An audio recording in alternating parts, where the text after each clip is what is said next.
Halo, perkenalkan nama saya Rolas Marto Simbolon.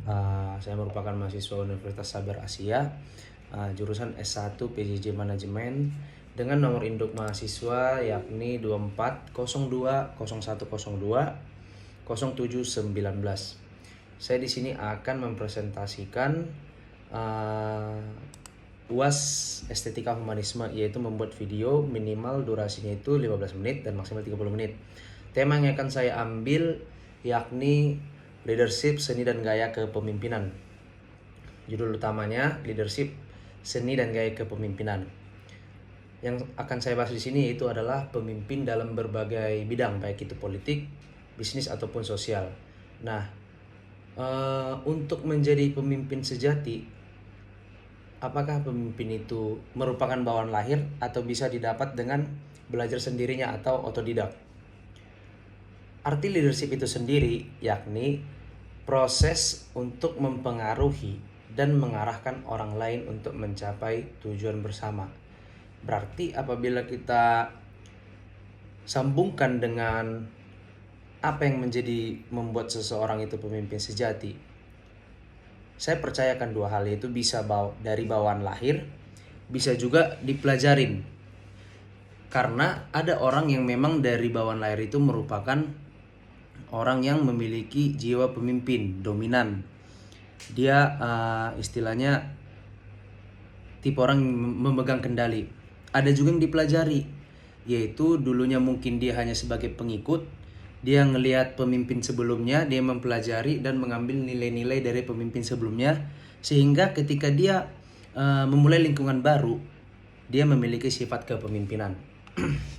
Nah, kita sama-sama tahu pemimpin itu haruslah pemimpin yang dapat dijadikan teladan dan juga harus memiliki karakter pemimpin yang efektif.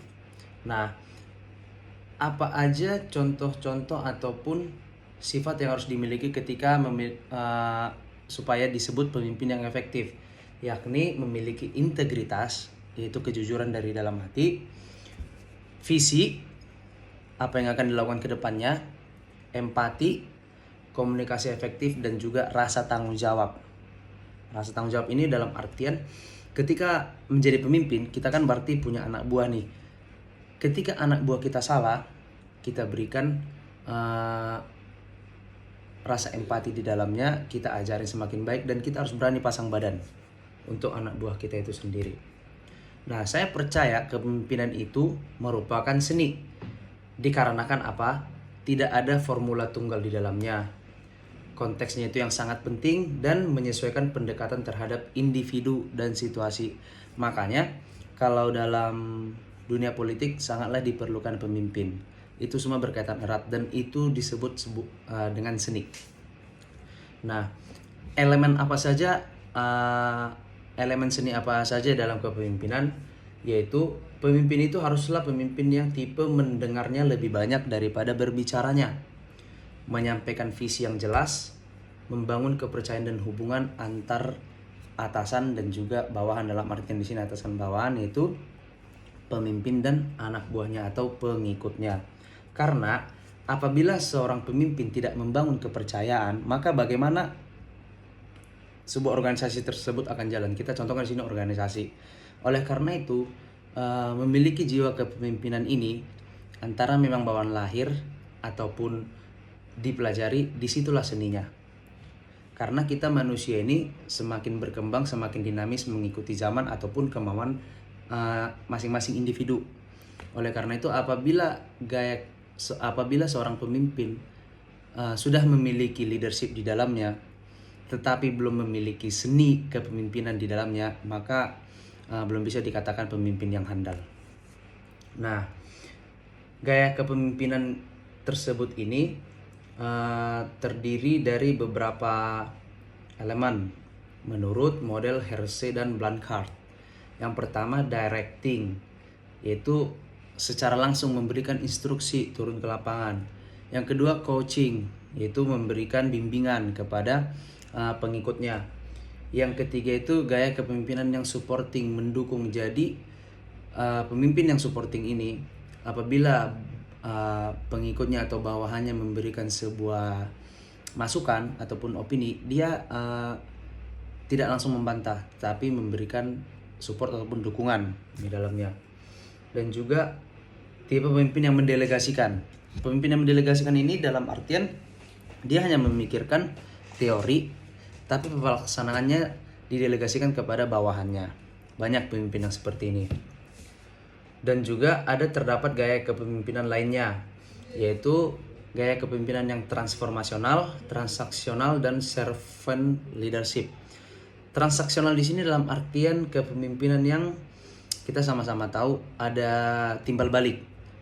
Jadi ketika pemimpin ini menyuruh anak buahnya untuk melakukan sesuatu, dia mungkin dapat menjanjikan untuk memberikan imbalan ini.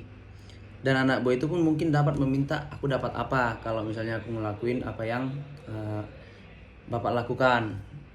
Nah, jadi di situ termasuk gaya kepemimpinan yang transaksional.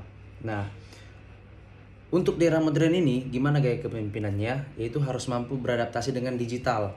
Karena kita sama-sama tahu, di zaman modern ini, digital itu sangatlah berkembang dengan pesat. Baik itu sekarang ini sudah banyak yang AI, ataupun teknologi-teknologi digital lainnya. Orang-orang dengan gampang mencari sebuah informasi. Kemudian, dengan adanya kemajuan digital ini, pemimpin haruslah ngerti juga digital. Makanya gaya kepemimpinan yang hanya transaksional ataupun delegating ataupun mendelegasikan gitu kurang cocok untuk di zaman modern sekarang. Pemimpin zaman modern sekarang haruslah pintar juga secara digital juga supaya ngerti. Jadi jangan hanya nyuruh-nyuruh juga. Kemudian pemimpin yang memimpin tim hybrid dan juga global, dan juga kepemimpinan yang mendorong kolaborasi lintas generasi dan budaya. Karena di era modern ini kan banyak terdiri dari beberapa generasi. Contohnya yang Gen X, Gen Z, Gen Alpha ataupun milenial. Jadi pemimpin yang baik itu harus bisa menggenerasikan antar lintas generasi ataupun lintas budaya, baik itu dari milenial, Gen X ataupun Gen Z, bahkan Gen Alpha sendiri.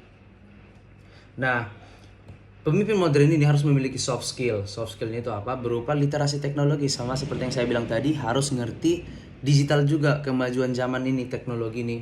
Nah, dan juga memiliki empati dalam kepemimpinan. Empati dalam kepemimpinan ini istilahnya punya rasa tanggung jawab ataupun peduli terhadap anggotanya atau anak buahnya.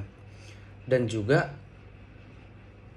soft skill yang harus dimiliki oleh pemimpin modern sekarang haruslah memiliki keberagaman dan juga inklusi.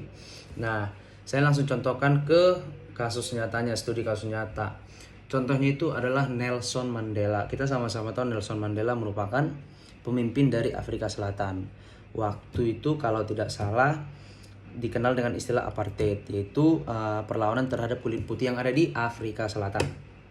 Nah, Nelson Mandela ini gimana? Gaya kepemimpinan dia itu merupakan gaya kepemimpinan yang transformasional dan inklusif. Kemudian ada juga Jacinda Ardern, kepemimpinannya yang empatik dan komunikatif. Nah, contoh lokalnya lagi yang ada di Indonesia yaitu kepemimpinan guru sebagai penggerak untuk anak-anak murid ataupun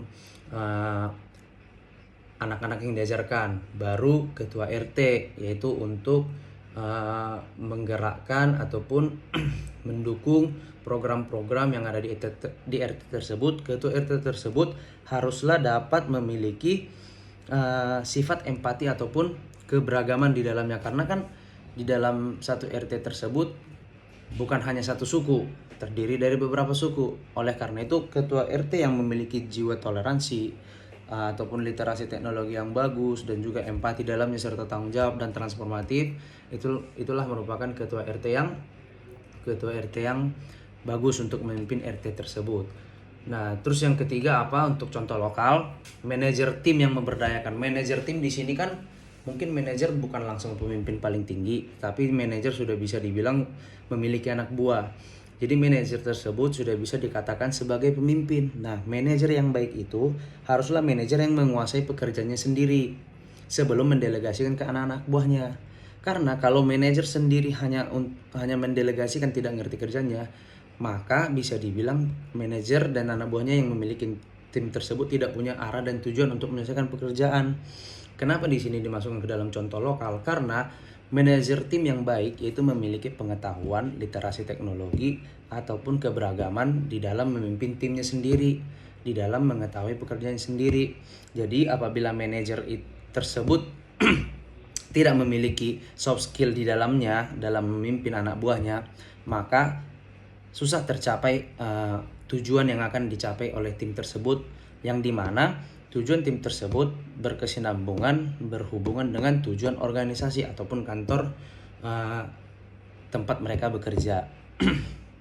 Jadi itulah merupakan contoh-contoh pemimpin dari luar ataupun lokal. Nah, sebenarnya gaya kepemimpinan ini kenapa perlu harus kita milikin? Karena kebanyakan manusia itu cari aman. Hanya beberapa aja yang ingin pasang badan ataupun memiliki jiwa kepemimpinan untuk menuntun. Akan tetapi ketika kita sudah menjadi pemimpin juga, kita haruslah menjadi pemimpin yang baik, pemimpin yang bertanggung jawab dan juga jujur. Jangan jadi semena-mena. Karena sudah pemimpin, jadi sewenang-wenang untuk melakukan sebuah tindakan, sewenang-wenang untuk memutuskan sebuah kebijakan. Oleh karena itu berkali-kali tadi saya sebutkan, kepemimpinan itu merupakan seni, dan juga di dalamnya itu terdapat kepintaran, literasi, dan juga toleransi, keberagaman inklusif, transformasi, dan juga mampu mendelegasikan dan memberikan dukungan terhadap anak buahnya. Itulah yang disebut dengan pemimpin, dan juga itulah yang disebut dengan seni di dalam kepemimpinan. Nah, oleh karena itu kepemimpinan yang dimiliki oleh seorang pemimpin dapat disebut seni sekaligus keterampilan. Seni sekaligus keterampilan. Jadi ada ya beberapa orang dia kelihatan nih bisa mimpin, dia memiliki kepemimpinan, ada leadershipnya, tapi dia kurang dalam keterampilannya, yaitu nggak ngerti konteks kerjanya apa, nggak ngerti apa yang mau dikerjain. Tapi dia punya seninya dalam arti di sini apa? Mungkin dia orangnya tegas, ngomongnya keras, dan juga orangnya idealis, punya prinsip. Tapi kalau misalnya orang seperti ini terlalu idealis terhadap pekerjaannya yang kurang cocok ke anak buahnya, bisa dibilang dia belum memiliki jiwa leadership yang baik. Dia mungkin memiliki jiwa leadership tapi yang kurang baik. Oleh karena itu seorang pemimpin haruslah memiliki leadership yang ngerti juga akan keterampilannya, bukan hanya nyuruh-nyuruh ataupun memberikan arahan aja, tapi nggak copy pekerjaan anak buahnya sendiri. Kemudian gaya kepemimpinan harus disesuaikan dengan konteks. Dengan konteks di sini situasi dan kondisi di dalamnya. Misal pemimpin memberikan pidato, berarti jiwa kepemimpinannya, leadershipnya haruslah benar-benar lantang, gagah, tegas, dan berani. Itu. Dan juga pemimpin yang memiliki jiwa leadership, apabila ingin dikatakan sebagai pemimpin besar, haruslah mampu menginspirasi perubahan, bukan memaksakan kehendak. Nah, banyak ya sekarang ini mungkin karena perbedaan umur antara anak buah dan pemimpin, banyak pemimpin-pemimpin yang mungkin kurang menguasai keterampilan, hanya mendelegasikan tugas dan memaksakan kehendaknya. Nah, pemimpin yang baik itu janganlah hanya memaksakan kehendak, tapi berani melakukan perubahan. Melakukan perubahan ini dalam arti kita juga ngerti tugas kita apa sebelum kita delegasikan ke anak buah kita. Karena dengan kita mampu mengetahui apa yang kita kerjain, kita mampu memberikan perubahan, anak buah kita juga senang dengar arahan dari kita sebagai pemimpin yang memiliki jiwa leadership yang baik di dalamnya. Nah, dan juga yang terakhir, jadilah pemimpin yang berdampak, bukan yang hanya memegang jabatan. Yang berdampak di sini apa? Seperti tadi yang saya bilang, pemimpin yang tidak hanya nyuruh-nyuruh, tapi ikut turun terjun langsung ke dalam apa yang dikerjakan, tugas yang diberikan kepada anak buahnya. Biar apa? Biar arahnya jelas, tujuannya tercapai, sehingga dapat dikatakan itulah yang menjadi pemimpin ataupun leadership yang baik, efektif, dan juga dapat berdampak bagi anak buahnya. Jadi saya Rolos Marto Simbolon. Sekian presentasi saya tentang seni gaya kepemimpinan dan leadership menurut saya. Terima kasih.